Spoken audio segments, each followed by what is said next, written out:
Le 10 février 2023, la nouvelle avait fait l'objet d'une bombe. Pierre Palmade venait d'être victime d'un grave accident de la route impliquant une autre voiture en Seine-et-Marne. Très rapidement, on apprenait alors que l'humoriste était, en réalité, responsable de la collision avec l'autre véhicule, puisque sous l'emprise de stupéfiants au moment des faits, il avait percuté l'autre voiture de plein fouet avec 3 personnes à bord, Youxel Yacour, le conducteur, Devrim, son fils âgé de 7 ans et Mila, une femme enceinte de plus de 6 mois qui a perdu son bébé suite au choc. Quelques heures auparavant, le comédien faisait la fête dans sa maison à Sailly-en-Bière avec plusieurs personnes. Ce mercredi 7 février, dans le documentaire Pierre Palmade La descente aux enfers, que s'est-il vraiment passé ? Diffusé sur W9, Andrea, une proche de la star, qui était présente à cette soirée, fait des révélations glaçantes.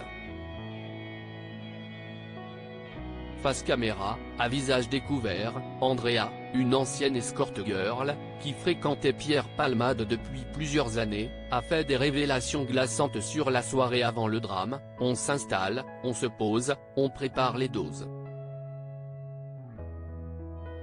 On met de l'alcool sur les tables, même sur plusieurs tables, comme ça partout où l'on va, on trouve de la drogue. Dans toutes les pièces.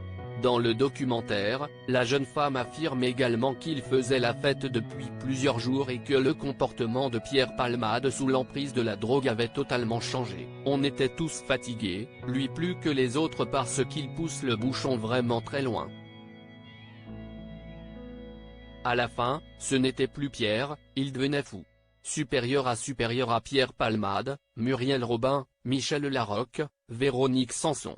Les femmes de sa vieille affaire Pierre Palmade, la colère de la passagère qui a perdu son enfant alors que Pierre Palmade vit aujourd'hui à Bordeaux et tente de se reconstruire. Ce terrible accident a changé à jamais la vie de la famille qui se trouvait dans l'autre véhicule. Le petit garçon de 7 ans garde de lourdes séquelles, tout comme son père, qui était au volant. De son côté, Mila, la femme enceinte qui a perdu son bébé suite au choc, est incapable de reprendre sa vie d'avant, comme le rapportait Closer, le 2 février dernier.